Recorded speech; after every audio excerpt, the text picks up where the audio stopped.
Patuloy na nagbibigay serbisyo, pag-asa at saya.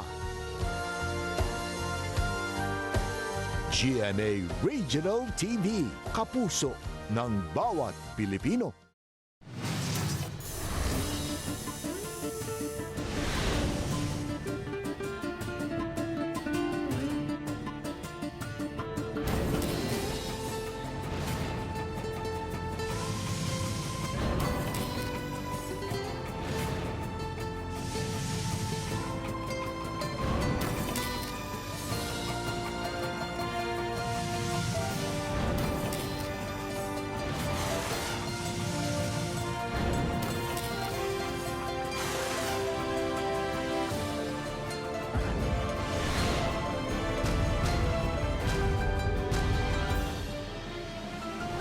Ang GMA Regional TV Balitang Bisdak.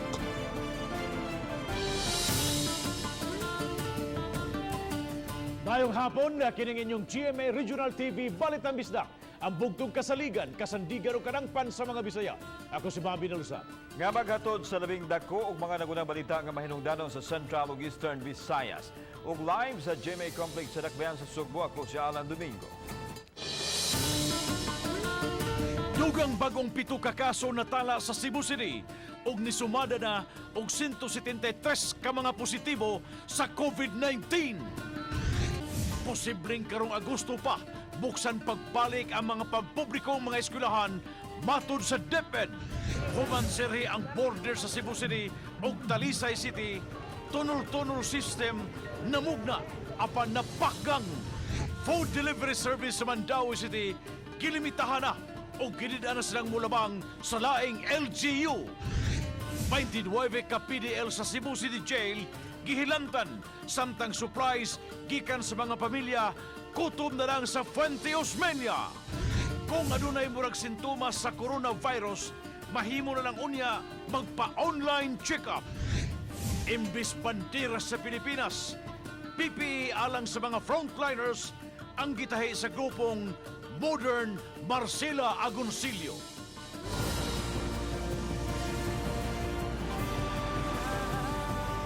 Kini ang GMA Regional TV Balitang Bisdak.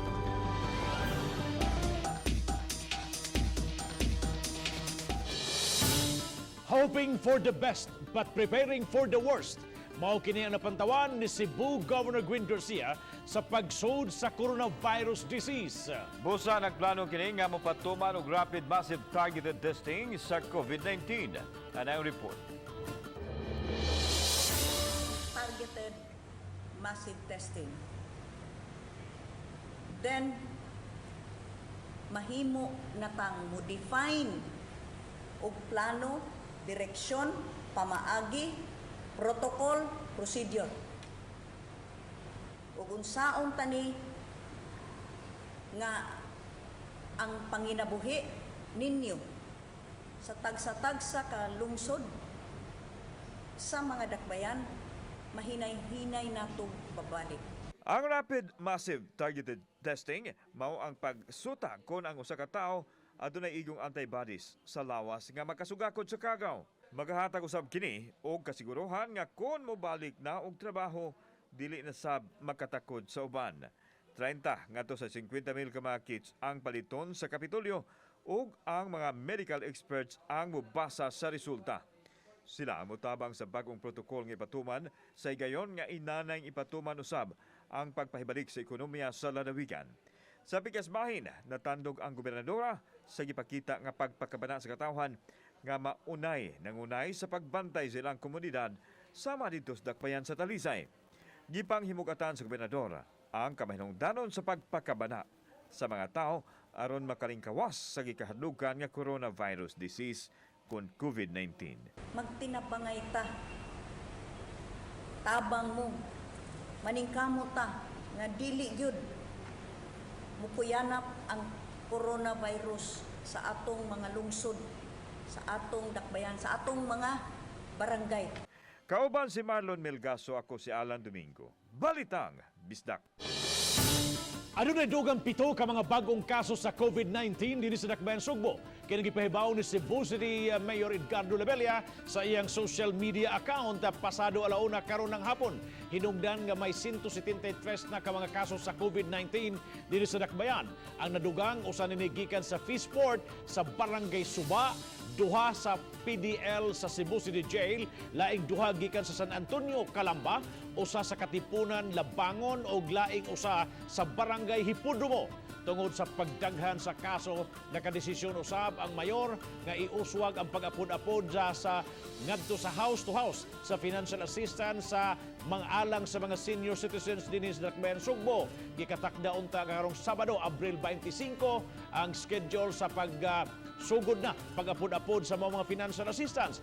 Apan matod sa public advisory sa Cebu City Government nga usa kini kalakang aron di gud mataptan sa COVID-19 ang mga senior citizens ingon man mga empleyado sa City Hall. Crisis Management Team sa Lapu-Lapu City nakigalayon sa University of the Philippines, Cebu aron makadevelop og computer application aron mas dali ang pagtaho sa mga suspected COVID cases sa Dakbayan. Si Luan Merondina sa report.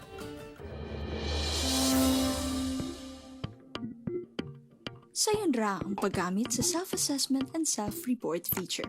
Aduna kabay gipamati sama sa gahi nga ubo o dry cough, hilanat o pagpanakit sa tutunlan ug nagduda ka nga kini mga sintomas sa COVID-19, dili na kinahanglan pang mudangop dayon sa tambalanan. Mamahimong mulag on ka lang sa https://covcheck.upcebu.edu.ph. Nakig-alayon ang Lapu-Lapu City Government sa UP Cebu aron makadevelop og computer application diin ang triage o ang pagsusi sa mga sintomas sa COVID ipaagi gamit ang teknolohiya. Pinaagi ni ining maong computer application, mamahimo nimong ikonsulta ang imong gipamati sa imong lawas ug ang mga medical staff na nga nagmani ining maong computer application ang mo-assess kung gikinahanglan kang i-refer ngadto sa usa ka hospital. Ang tuyo na to ana is to address the people who are just staying at home. No, ang atong kuan ani kalabi na kanang mga millennials, no.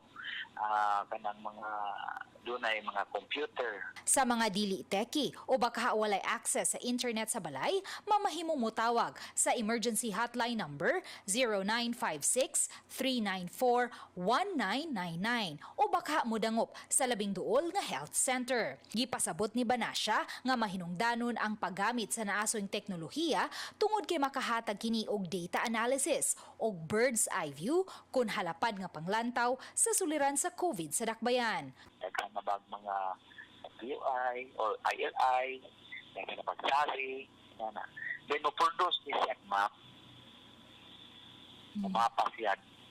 Although dili siya confirmatory, but at least sa actual na dili kayo siya ma-confirm nato kay na sa internet. Pag kinahanglan pa mo siya doon din. Sakto ba na yung But nevertheless, we already have the idea. Panghinaot sa lokal nga kagamhanan nga unta magmatinud-anon lang ang mga upunganon sa paghatag og kasayuran aron usab epektibo ang ipahigayong triage gamit ang labing bag-ong teknolohiya ning pagbatok sa COVID-19, ang disiplina ug ang pagkinabangay ang labing gikinahanglan. Uban ni Godfrey Rilien, Luan Merondina, Balitang Bisdak. Operasyon sa mga food delivery service sa Dakbayan sa Mandaue, gilimitahan na sa syudad. Gidili na ang paglabang sa boundary sa laing local government units. Mga riders apektado sa mong lakang. Ang report ni Nico Serino. Sa gawa sa usa ka fast food sa Mandaue City, naabta namo kini mga riders nga nagtanyag og delivery service. Wa kalikayi nga maistoryahan nila ang mga bag-ong palisiya nunot sa ilang operasyon. Subay sa executive order sa mayor, gidili na ang paglabang sa territorial jurisdiction gawas sa syudad o buot pasabot diha ra sila sa Mandaue. Alang kini sa mga riders sa Lala Move, Food Panda, Angkas ug Grab Food.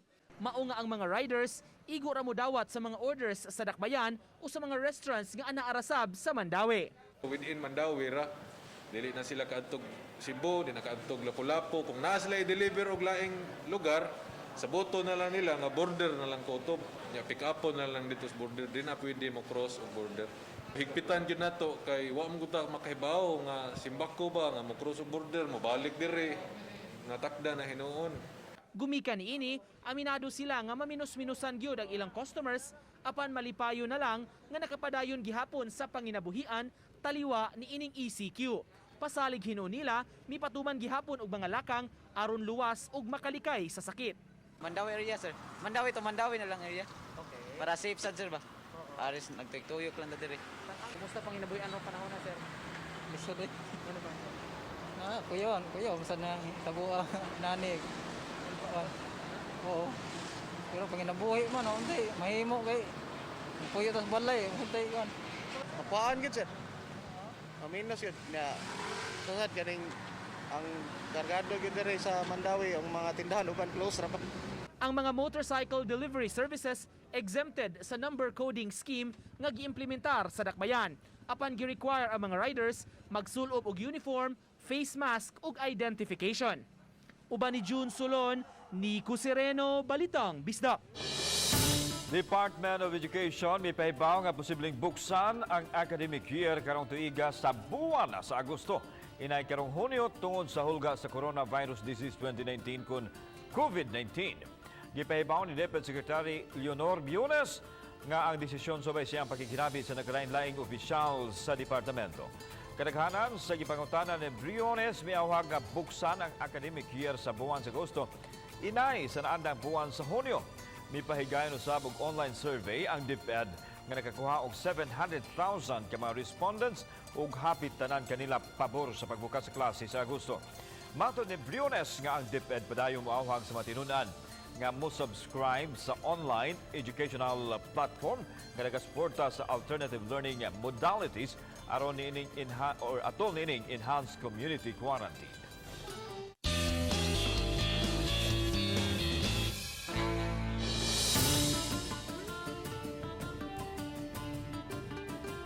Ani ay social media account nga gitawag karon og Modern Marcela Argoncillo. Tungod kay samtang nagtuman sila sa stay-at-home order, ila kining gigamit sa pagpanahi, dili sa flag kundi pagpanahi sa mga personal protective equipment alang sa mga health workers.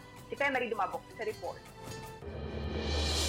Marami si ka-happy sa inyong gidonate. Thank you kay mga ma'am, mga sir. God bless you. Ingon niini kasadya ang paghangop sa mga healthcare workers sa Sugbo sa gihatag ng mga PPE nga gitahi sa gitawag og kahugpungan nga Lihok Marcela. Ang social media account nga Lihok Marcela ang gimugna ni Sharon Rivalde Bering, usa ka interior designer ug magtutudlo sa usa sa mga universidad sa dakbayan sa Sugbo. Saysay ni Bering sa Balitang Bisdak nga una niyang design sa PPE alang lang unta sa mga higalang doktor ug nurse. Apan usa ka gidikanan sa iyang tinun-an mihatag kaniya og mga materyales sa yunining buwana. Maong naagni siya pagpanawagan sa social media sa kababayin-an nga kabaong manahi ug way lingaw niining pagpatuman sa stay-at-home order. Ug dinhi na nagsugod ang pagdaghan sa mga volunteer sa Lihok Marcela. Anang nagkinahanglan. Unya labot nami sa gawa sa New York, sige kaming ang kwan doon na may mga 40 to 50 volunteers, women at home with any age bracket na ipatanon. Luckily no ay mga millennial pa na kanang interesado pa ani nga craft up to 80 years old na mga babae.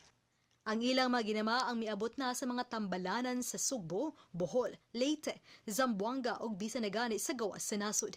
Nakabenepisyo sab niini ang mga basurero sa dakbayan sa Lapu-Lapu ug mga crew sa usa ka fast food chain. Kung after mi mo collect og kanang 5 pieces, mangayo pa sila, ma'am, pwede mangayo pa mi og 10. Nya naka-create sad mi og friendship, relationship manggod ang ako ang gi-try gud og create niya. Hopefully I'm really hoping gud mahuman na ning COVID kay I would love to meet them mag-get together mi niya.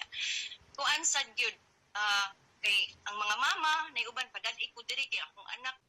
Dugang ni Bering nga dako nilang kalipay nga ang kababayin-an maikatampo nining gubat sa dili makita nga kontra. Gawas sa women empowerment nga gipakita sa Lihok Marcela. Matod ni Bering na ning pagpakigbatok sa coronavirus, ang mga healthcare workers sama sa mga doktor ug mga nurse nga nag-atiman sa mga pasyente ang labing risgo. Hinungdan nga naginahanglan usab sila sa pag-atiman gikan sa komunidad. Uban ni Cleofer Lumayag, ako si Marie Dumabok, Balitang Bisdak. Nasamutan sa mga jail facility nga nimutang sa dakbayan sa Sugbo nga dili paduulan sa ilang pamilya sa mga inmates ang ilang pasilidad nga muhatod og mga supply. Inay mga jail personnel na ang musugat kanila sa May Fuente Osmeña Circle aron kuhaon ang ilang ihatag sa ilang mga paryente nga nangapriso. Ani ang report. Mao kini ang sitwasyon sa Fuente Osmeña nga gidagsaon sa mga pamilya sa mga PDL sa jail facility. Dinhi gimontar sa mga jail personnel ang ilang pagdawat sa mga supply gikan sa mga pamilya. Mainampingon kaayo nga gihiling o gidisinfect sa mga jail personnel ang mga supply nga naglakip sa vitamins o ubang gikinahanglan sa mga PDL. Ang sistema nasabutan atol sa tigom sa mga warden sa Cebu City Jail male o female dormitory o sa CBDRC. Alas 9 sa buntag ngadto sa alas 12 sa udto ang pagpangdawat sa mga supply nga idunol. Katong dunay building dito sa likod nga bahin, katong bag-ong building, gitawag na nila annex building nga bago pa kada siya nga nahuman, mo ni siya gihimo karon nga isolation and at the same time gibahin ang ubang mga pineriso. So gisudlan kay kining bag-ong building maka-accommodate ni siya og 3,000 inmates. Unya kanang karaan nato nga building nasud sila diha mga 5,000 pero gibahin na ni karon diha sa City Jail aron sa ingon dili kay magkonsisok ang atoang mga pineriso. Ang lakang gipatuman human adunay nagpositibo sa COVID-19 sa Cebu City Jail nga nakakalas og usa ka inmate samtang usa-usab ang naospital. Samtang naay laing duha ka mga babaeng jail guards ang nagpositibo sa kagaw. Gisuta pa sa mga health personnel nganong nakasulod ang COVID sa jail facility. Nagpadaog ayuda ang dakbayan sa Sugbo og tubig nga ikahatag ngadto sa atong mga pineriso. Even though doon na sila supply sa tubig itong dapita, apang giabagan kana sa ato ang DPS no nga makapadatag tubig aron sa ingon makakaligo ang ato ang mga pineriso diha sa City Jail. Samtang gibutyag ni tumulak nga adunay 29 ka mga binilanggo sa City Jail ang gipanghilantan o gilain na karon. Gipaubos na usab sa massive test ang mga PDL sulod sa jail facility. Kini nga itong nakita ng mga tao naglinya diri sa May Fuente Osmeña, sila ang mga dalaw sa mga jail facility na himutan diri sa dakbayan sa Sugbo. Inay nga maadto sila dito sa mga jail facility ang mga jail personnel ang mitagbo o mukuha sa ilang mga supply nga ihatag sa ilang tagsa-tagsa ka mga pamilya sulod sa mga bilangguan. Kini isip paglikay nga mukatapa ang coronavirus disease mga kapuso. Kauban si Marlon Melgaso, ako si Alan Domingo, Balitang Bisdak. Samtang sutaon ta mga kapuso ang sitwasyon sa pagpatuman sa higpit nga checkpoint na human siradi ang Natalio Bacalso Avenue sa Bulacau area gikan sa tanang mga sakyanan o naghimo na ngadto sa Cebu City ka South Coastal Road nga makaagi paingon sa Talisay. Adunay live update si Lian Singkulan. Lian.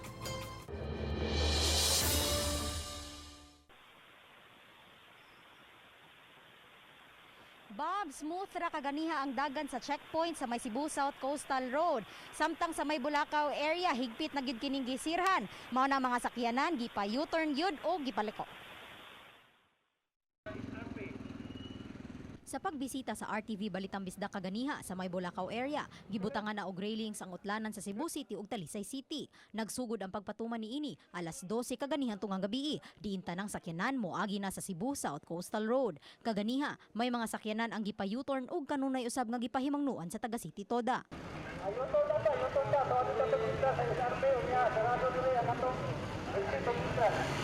Hinuon, makaagira ang mga ambulansya nga nagresponde og emerhensya.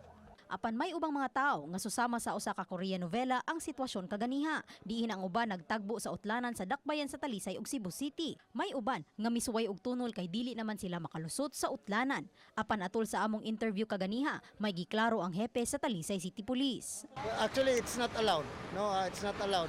Bago lang may istorya ni Mayor Samsam Ana ug sa mga in charge dito city. The virus can spread not only through persons but also to things. Sa habig sa Cebu South Coastal Road, hapsay ra ang checkpoint kaganiha. Gipatuman ang 3-lane scheme aron lahos-lahos na ang mga gagmay ug dagkong sakyanan. Nangunay sa checkpoint ang mga babaeng police frontliners. We are assigning police women in order to have less confrontation. Because pagbabae man ko, they can explain thoroughly, they can decline politely, and they have marat mas pasensyoso sila bisag init. Ang wala malakip sa exemption, gibutangan nila og papel sa atubangang bahin, isip ilhanan nga kinahanglan kining mo U-turn sa unahan.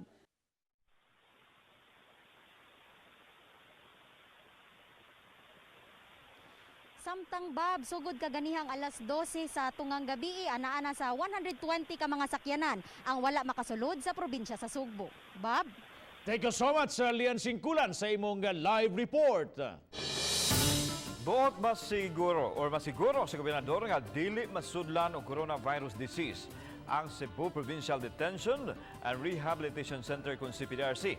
Busa aduna siya direktiba. Kuno sa kini atong sayran pinagi ning report. Gimando ni Governor Juan Garcia nga dili una patungahon sa CPDRC ang mga jail guards ug blue guards ug uban pa mga personnel nga nagpuyo sa malapit din sa dakbayan sa Sugbo nga infected sa coronavirus disease. Gani, gipa-inventory na niya ang mga personnel nga gikan sa mga dapit.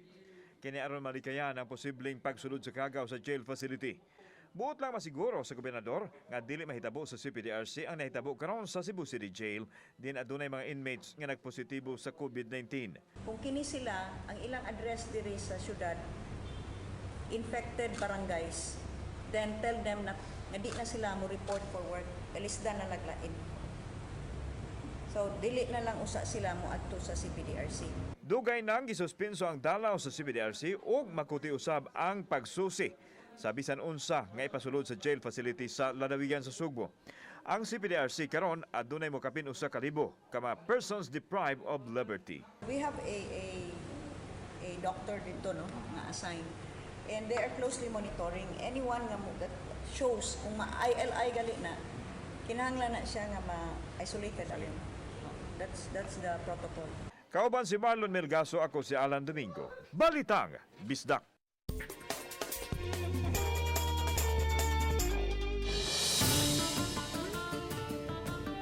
Aron pagdasig sa mga upunganon nga magpabilin sulod sa ilahang mga panimay kon #stay at home ning pagpatuman sa enhanced community quarantine. Sila Lapu-Lapu City Mayor Junard Ahong Chan butanyag og cash reward alang sa mga mapiling mananaog nga mga TikTok entry.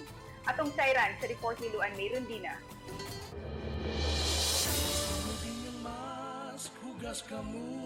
Mahiligon ka bang mag-TikTok o may account ka apan kutob ka lang sa pagtanaw sa unsay gipang post sa uban?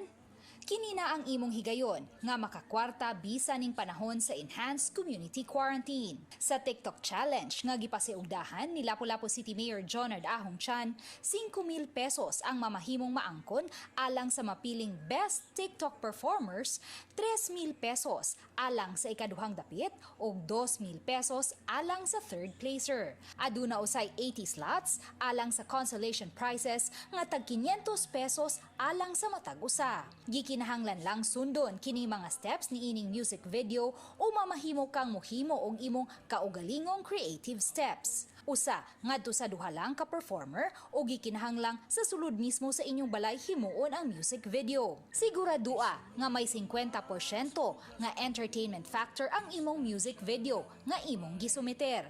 Makakuha kini og 30% kung daghan ka og mga likes og 20% factor kung daghan ang mo share sa imong video. Ang deadline hangtod sa Abril 28. Sa pagkakaron, aduna nay libuan ka mga entries sama ni ining cute little girl nga taga Lapu-Lapu. Uban ni Godfrey Rilien, Luan Merondina, Balitang Bisdak.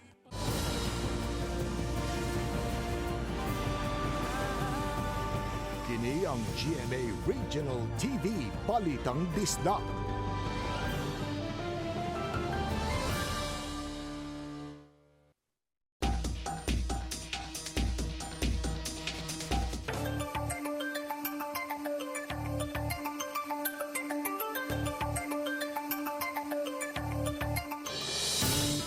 Kinulaan pa sa 84,000 karon sa 1.3 milyones ka mga beneficiary sa Social Amelioration Program din sa Region 7 ang nakadawat sa ilang tagsay sa 1,000 pesos sa katibukan na mukapin sa 500 milyones ka pesos ang kantidad sa SAP ang nakapagawas na sa Department of Social Welfare and Development DSWD sa Region 7. Dugang detalye ni Faye Marie Dumabo. Sugod sa miaging simana na sugda na pagapodapod sa DSWD-7 ang mga kwarta nga gikan sa Social Amelioration Program sa pipila ka mga lungsod sa lalawigan sa Sugbo ug sa Negros Oriental.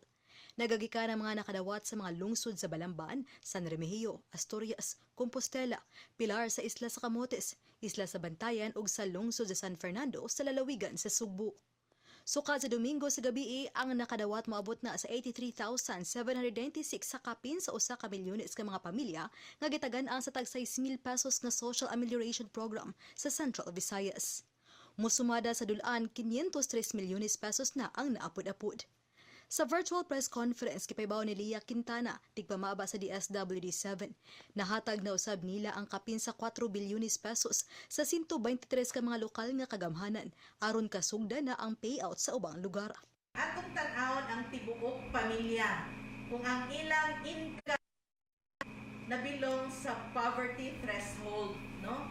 Kung nag-income ka og 404 kada adlaw paubos diri sa atong rehiyon, mao na siya ang atong tan-awon nga kung nag-sweldo ka og 404 paubos, pwede kang ma-appeal. Samtang giangko di Quintana nga uban silang mga kawani sa DSWD ang nakadawat gyud og hulga. Basig mubanaw ang dugok sa inyong opisina. So, kanang mga inana no nga mga sinultihan, kanang pagpanghadlok, siguro likayan lang sad nato. So kana gyud among hamyo. Padayon nga nagtrabaho, may nagreklamo. Padayon ang trabaho kay kini man ang among gipanan no nga mo trabaho. Pahinumdum ni Quintana sa tanan nga ang coronavirus ang kontra. Ug sila sa gobyerno ang naningkamot nga maabagan ilabi na ang mga kabus ug kadtong mga nagkalisod karong panahona. Lakip na ang mga nawad-an sa panginabuhi. Uban ni Cleofer Lumayag, ako si Faye Marie Dumabo, Balitang Bisdak. Karong adlaw dagdag kuan og swab samples kadtong maabot sa unom ka mga empleyado sa Mandaue City Hall nga nalambigit sa distribution sa financial assistance sa mga senior citizens. Kini human adunay nagpositibo sa coronavirus sa barangay nga ilang giserbisyohan. Ang report ni Nico Serino. Natapos na ang Mandaue City Treasurer's Office sa distribution sa financial assistance sa mga senior citizens. Tag 4,000 pesos ang ilang giapod-apod sa mga kwalipikado nga beneficiaries nga gi-house to house. Apan may problema nga nasugatan dihang may mga senior citizens nga nagpositibo gikan sa duha ka barangay. Mao nga gipa-home quarantine ang upat ka taga City Treasurer's Office ug duha ka personnel sa OSCA nga in charge sa maong mga lugar. Matod ni City Treasurer Regal Oliva, gimonitor na hinuon ang ilang kondisyon. Ang City Health Office will be visiting them to conduct a swab test para sa ato ang mga empleyado ug hinaot unta nga negative sila. Maluoy po nila no, they were exposed to these senior citizens who are found positive. Samtang human sa distribution sa Senior Citizens Assistance, gitrabaho na sab ang kabahin sa Social Amelioration Program. Matod ni Oliva, na-download o nadawat na sa Mandaue City ang pondo alang niini nga moabot sa 334 million pesos. House to house gihapon ang pamaagi sa distribution niini. Mag-agad sila sa Department of Social Welfare and Development. My office is more than ready to implement it already, but naghuwat na gid mi sa payroll sa mga katong beneficiaries aning SAP para makasugod na ni. Uban ni June Solon, Nico Sereno, Balitang Bisdak. Human mapiktuhi ang turismo sa probinsya sa Quezon, nunot nining COVID-19, ubay-ubayan na wad-an o panginabuyan. Tungod nini mihatag og ayuda ang gobernador sa mga drivers sa isla kinsa o divers sa mga isla nga gipanghatagan og tag sa 1,000 ka pesos sa dakong kalipay sa mga drivers. Dako kay ni katabang. Saan man imo nang nang tanto? Paito pagkaon. Ako na kay nagikatabang namo. Unsaon man nimo ng 1,000 day? Ato ning ipalit og sudan. Para idugang sa ilang kinahanglanon sa balay, sa ilang panginabuhi, kaya wala naman sila trabaho, no? Ipalit daw nila og bugas, ipuno-puno, kaya wa pa sila kay balaw og kano sa matapos ng COVID. Nalipay sila dako. Lakip sa nadawat sa mga drivers ang kinilong bugas nga gikan sa simbahan, hinabang gikan sa personal nga panudlanan sa gobernador.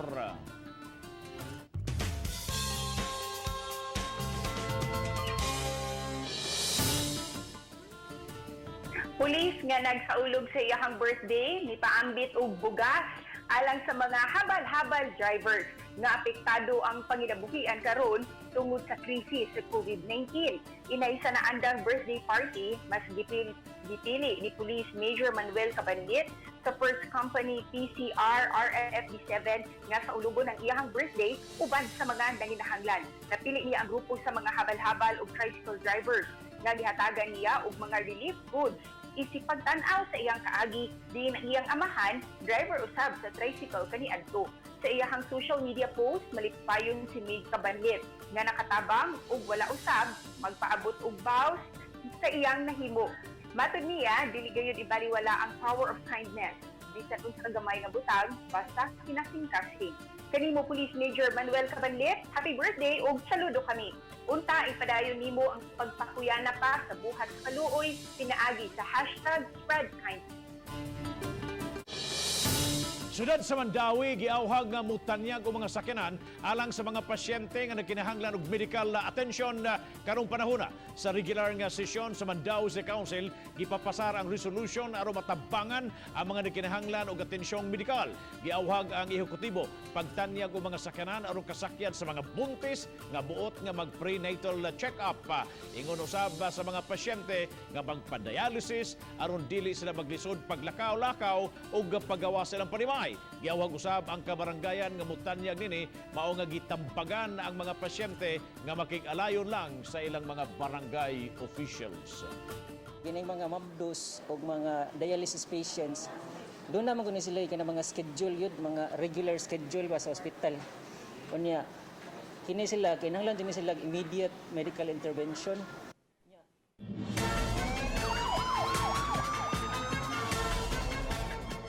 Usa ka job order employee sa Cebu City Treasurer's Office nasikop tungod sa posisyon sa illegal nga drugas sa may Bulacau blocking point sa Dakbayan sa Talisay. Giila sa Talisay City Police ang nasikop nga si Edgardo Flores, 30 anyos, gingong misway unta ug agi sa border si Flores gikan sa Talisay City padong sa Cebu City.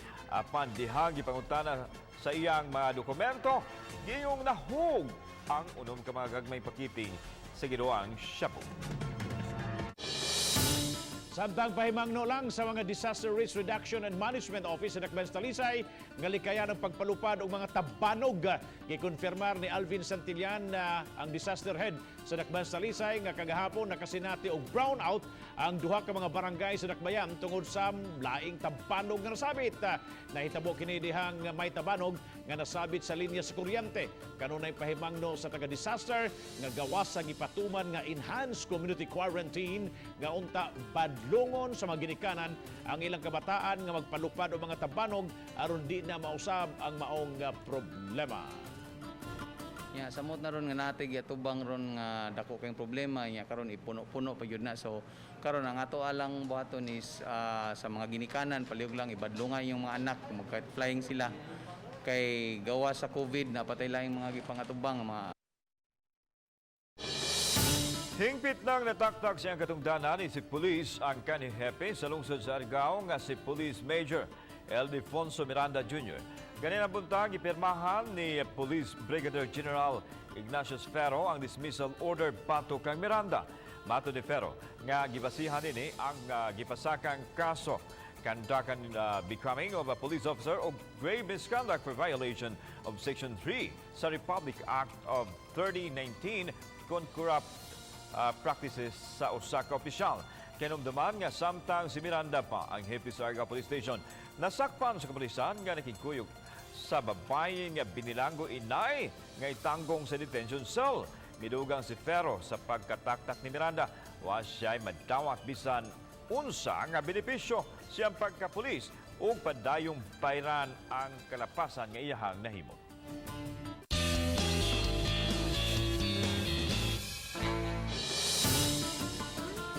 Nakahinumdum pa ba mo mga kapuso ni adtong pipila ka mga pamilya nga nag-antos nga walay kuryente sulod na sa 20 ka tuig.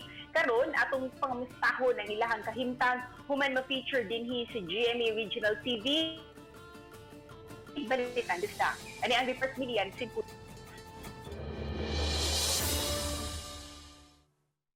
Nakadapit sa pagtagad sa mga kapuso viewers ang kahimtang sa pipila ka mga molupyo sa sitio kadulang Barangay Marigondon, Dakbayan sa Lapu-Lapu nga nag-antos kay walay kuryente. Ngit-ngit ang ilang dapit ug sagad kanila nagamit og lamparilya nga magsilbing danag sa kagabhion. May uban usab nga nagsalig sa siga sa poste nga anaa daplin sa daan. Usa sa mga makapatandog ang mga bata nga nag-antos og gamit sa kandila samtang nagtuon o nagtubag sa ilang mga assignment. Uban kanila, nag-antos sulod na sa 20 ka tuig nga walay kuryente. Apan human ma-feature dinhi sa Balitang Bisdak ang ilang kahimtang, may mga pipila ka maayong lungsuranon nga wa magpanuko sa ilang aksyon nga pang-hashtag spread kindness nga binuhatan.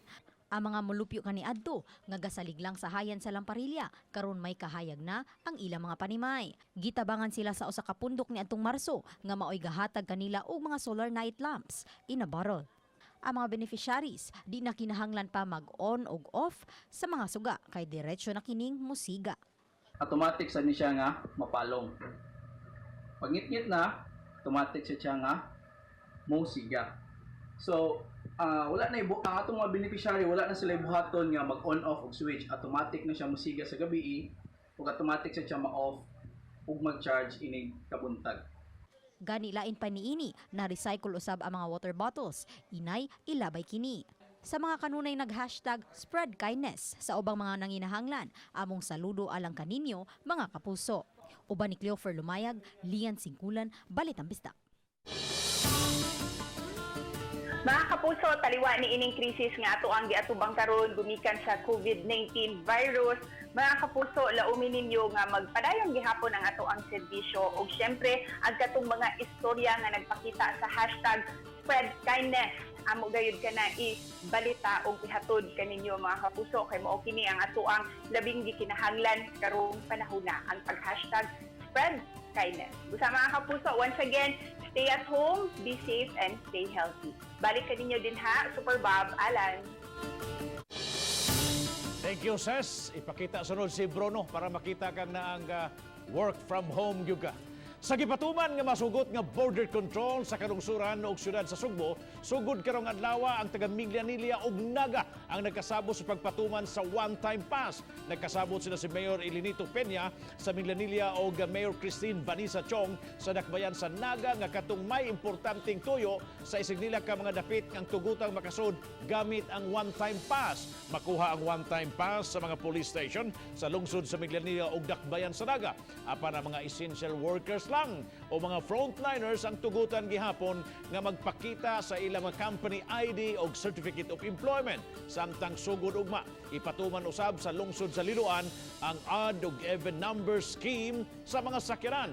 Ang mga sakyanan nga may plaka nga sa odd numbers makabiyahe sa Lunes, Miyerkules o ingon man sa Domingo sa buntag. Samtang ang mga sakyanan nga tapos og even numbers o zero makabiyahe sa Martes, Huwebes, Sabado o Domingo sa hapon. Tugutan sa isig kalungsod nga makatabok ang ilang mga lumulupyo kung adunay bank o financial transactions sa adlawng Miyerkules o Huwebes. Apan gikinahanglan may quarantine pass o vehicle quarantine pass usab. Mga kapuso, ginagmayng pahimang lang. Gihapon namo no, pabilin nga mag-stay at home. Dili gyud mo suroy-suroy, mas gihigpitan na usab ang mga lagda sa ECQ. Busa dili magsupak-supak aron dili matanggong. Asa sa atong kaluwasan, magdepende ra gini sa atong mga kamot, mga kapuso. Kung mugawas man ay kinahanglan gyud ang social distancing gihapon, dili kalimtan ang atong pagsalig mga kapuso nga dili kamo na mubiyaan bisan pa man ining krisis nga atong giatubang. Magpabili na nga among serbisyong tinudanay tungod kay local news matters. Daghang salamat sa mga kapuso nato. Apil na ang nasa gawas sa nasod nga nakisayod sa mga dagko o mga nagunang balita sa rehiyon. Ako si Alan Domingo. Ang inyong balita, ang among balita, tungod kay matag lokal nga balita mahinungdanon. Kini ang inyong GMA Regional TV Balitang Bisdak, buong puso para sa Pilipino. Ako si Bobby Nalsaro. Maayong hapon mga kapuso.